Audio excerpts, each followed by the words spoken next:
Hey guys, Andy here from Mediocre Hobbies coming at you with a fun video. This is my baggie of like leftover Krieg parts from Forge World. There's a couple of like tank commanders and some other upgrade parts and some other weird bits and pieces in there that I've never gotten used, and I'm trying to get through as much of my backlog for my Krieg and stuff as possible. And one of the things that I found in here is a heavy artillery crew bag. So it's the full 5 crew members, and I'm going to build and paint those guys up and give them the nice trenchy bases like I do for all my artillery crew. But the problem is I don't have a gun for them. I wonder what I could do for that. Well, he looks at me, and I look at him, and he looks at me, and I look at him, and he looks at me, and I look. 3D printer go brr. Okay, so this is the beautiful NOVA3D Whale3 SE printer that got sent to me for kind of testing and review and have a bit of fun with. This is actually my favorite feature of it, which is a really bizarre thing. It cures a really thin layer of resin on the bottom of the vat, and then you just peel it off, and then your vat's perfectly clean. No little bits of supports or anything left behind if any prints fail. Just whack one of these on, peel it off, ready to go again. No need to pour all your resin out and clean it all. Nope. This is the best thing since sliced bread for me when it comes to 3D printing. I love it. So obviously this thing is gigantic. It is definitely the most premium printer that has ever been sent to me. So I feel quite privileged having received one. And of course put it to use pretty much straight away, printing off more Krieg stuff for my greedy self, as I do want my forces of Krieg and Cadians and all things Imperium to be quite colossal. So step one was, of course, deciding what I wanted to print. And since I did, in fact, have some of the artillery crew left over from my Krieg project, I decided to build and paint them kind of last week, really. And they're actually done before I started this video. But I did them with no gun, so I had to figure something out. So I printed off a gun. The one I used was from Station Forge. I am a Patreon subscriber, member of Patreon of Station Forge. So I have access to lots of their beautiful files, including their guns. And I decided to print one of those beasts off, and as you can see, all the parts printed absolutely perfectly, super beautifully. Ooh, so nice. Removing supports. These things were very much stuck to the build plate, which I would always have. I would always prefer to struggle removing prints from a print bed as opposed to having prints fail and fall off the print bed. So I'm okay with it being like that. These were the Krieg guys. I took a video of them earlier in the week, just in the baggie. So this is the artillery crew, or the heavy artillery crew. And here they are all painted up and ready to rock and roll. Just a quick normal job to match in with the rest of my Krieg forces. And then it was time to decide what in the blue hell I was going to do gun-wise. Now, I already have 3 of the Earthshaker cannon batteries, the official Forge World ones. So I thought it was about time I get myself 3 of those kind of shorter, stubby. I don't even know what the cannon is. Is it a Demolisher cannon?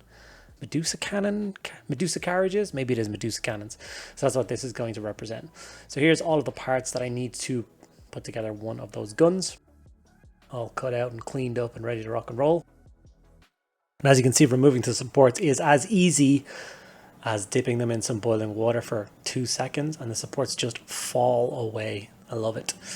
So once I have the parts all cut out, cleaned up and ready to rock and roll, made sure I've done a kind of a parts list to make sure I have all the right bits, it's time for the assembly. The assembly of this thing is just a little bit of super glue. Resin is porous, so it does not take long to get these pieces glued together as a solid, beautiful gun piece. And like I said, this is going to be 1 cannon in a battery of 3. So I've actually already printed off the parts for 2 more of these cannons, and I will be building them during the week. Unfortunately, I'm out of actual official Krieg crew, so I will be printing off the Station Forge crew that come with this beast. And I'm very much looking forward to that. Now, before we get into the painting side of this, I thought I would show you a very quick 1-minute long clip which shows you guys all about the Whale3 SE, the beautiful printer that was sent to me. It really did feel like something slightly different when I opened it up. It was kind of like opening up the Rolls Royce of 3D printers. It was all beautiful, machined white steel. Oh, it was just so nice. Some of my favorite features about this thing is the ability for it to self-feed the resin ball back into the vat. So you don't have to worry about it running out of resin halfway through a large print. And that is the basic idea of a printer this size, this scale, is that I can finally print off some really big, huge, epic prints that I've been saving until I got my hands on a bigger scale printer. So here is the thing that is finished, the gun that's finished all printing and assembling. As you can see, the detail on it is quite stunning. It's still a little bit wet from where I used it to, not the boiling water to remove supports, but I'll wait for that all to dry before I get any spraying done. The detail is impeccable. That'll be the 8K resolution for you. That gave me that. It's the first time I've ever had an 8K printer. And yeah, I'm looking forward to painting, and I'm very much looking forward to getting my hands on the other two.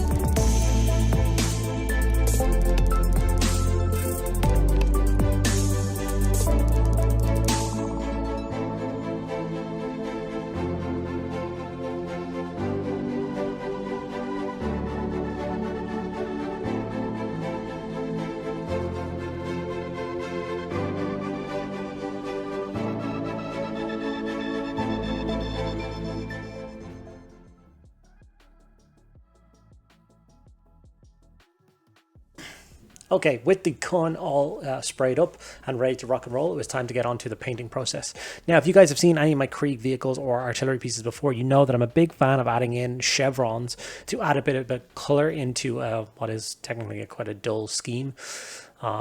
The dark blue, lots of brown, lots of kind of weathering pigments and stuff isn't exactly something that screams and jumps off the tabletop. So using this technique to add a little bit of splash of color to my models has definitely worked a treat for me in the past. So it's basically all about using some Green Stuff World masking tape. You can use any masking tape you want, but I like the Green Stuff World one. It comes in a variety of sizes, and it works a treat for this. And I'll spray the shields black, add the masking tape, spray it white, and then spray it yellow to get a glorious, bright, vibrant yellow scheme. I usually do this first because it's quite messy, and then I just tape off those bits again, and then I can airbrush in the rest of the vehicle. Just like all my other Krieg vehicles, it's going to be that same thing like I did my large Baneblade style tank the other day, my Shadow Sword variant. It's just starting off with a dark grey, building it up into blues, shading it down with sepias, and then building it back up with blues, but just being a little bit more careful the second time just to hit in between all those panels and all those bright and vibrant areas, all the flat surfaces. And it is going to give me a really nice result. The reason for the addition of these guys and the new kind of 10th edition rules with the idea of there being the limitation of only having 3 of the same thing in the game system, which I know is not a new rule. But I do quite like how cheap in points these artillery pieces are, and the fact that I have 3, so I can have 3 Earthshaker variants now, and then I can have 3 Medusa variants, and then I can have 3 Basilisks if I want to. So if I want to, I can feel an actual artillery company, which is something that's kind of exciting me. So moving forward, that's something I might do. Here I am going in very carefully with the last stage of blue. After that, it's just metallics, a few bits of detail, some hinges and winch parts for the breech, I don't know what they're called, steering wheels, not steering wheels, but you know what I mean, locking mechanism for the barrel and the rotator thingy. And a few other bits of silver detail, the extra trim on the gun shield. Got done with a coat of silver. I've been printing off small scale station forge stuff for quite a long time, but now that I actually have my hands on a newer, a larger scale 3D printer, I can literally perusing back through the older stuff and trying to decide what things I want to paint. Some of their tanks are pretty sweet, and some of the big orc monsters are pretty awesome, so it's going to be a tough one to decide what I want to do. Like I said, I am definitely feeling this printer quite a lot. It's the only one that's plugged in currently. I've kind of retired all of my smaller ones for now. I can't see a point in using one when I've got access to this beast. After I've added some shade to the metallic bits it's time to go in then with a light dry brush of silver just to catch all the edges. Remember, this is a military piece of equipment. It is going to be scuffed, being dragged from war zone to war zone, firing off hundreds of rounds a day.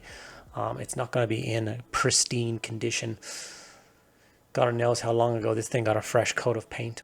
The reason I added out 4 onto the gun shield at the transfer stage was obviously my 3 Earthshaker cannons are 1, 2, and 3, so my 3 Medusa are then going to be 4, 5, and 6. So there's no confusion as to what crew needs to report to what cannon at any one time. Once that was done, it was time to actually, and I've repainted the wheels in black, it was time to glue the 2 halves of this beautiful piece together, which gives me an almost finished field gun. Like I said, the thing about my Krieg is I do like the idea of them being a bit weathered and a bit bashed. So one thing I'm going to do now is I'm going to move over to my weathering pigments and just add in some weathering pigments into places where kind of dust and stuff would settle. So any of the like little crevices and nooks, the platforms that kind of stabilize the thing are obviously going to have a little bit of dirt and debris on it. And then any creases, any hard to reach places, wheels, of course, where everything is dragged in and out. As it's fired, it's going to rock back and forth, and huge plumes of dust is going to rise up around it and land in this thing.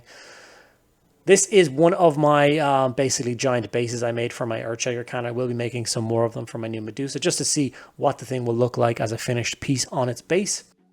The 5 crew go around it, and then the Medusa carriage then obviously gets added straight into the middle. And as a scene, I really like it. The base is quite huge. You don't actually use it in games. It's just a display piece. I might try and get some smaller bases and get these things done up. So here's a few high resolution images to finish it off and give you guys a final look at what was this morning some goop in a bottle is now a prized piece of artillery that will sit in my Krieg army for many, many years to come. So I am a very happy boy with today's progress and the fun I got to have. Okay guys, and there we have it. We have another beautifully finished Krieg siege gun ready to serve the Imperium. I just want to say a huge thank you once again to NOVA3D for providing that beautiful printer that allowed me to print this model at the perfect detail that I needed to have it matching with the rest of my Krieg forces. So once again, huge thank you to them. Hope you guys enjoyed this video. If you did, make sure you give it a like. If you want to check out that printer or any other products from NOVA3D, I will leave all the links below. Make sure you ask me any questions you want in the comments below. I will get back to each and every one of you guys. If you're curious to know if I'll be doing more, I've actually already printed off 2 more guns. All the parts are here. I just have to print off some crew for them, so I'll have the full battery soon. If you're not already subscribed to the channel and you want to see that, please take 2 seconds every day, hit that subscribe button and get involved. Thank you guys so much for sticking around at the end of the video. I'll see you in the next one.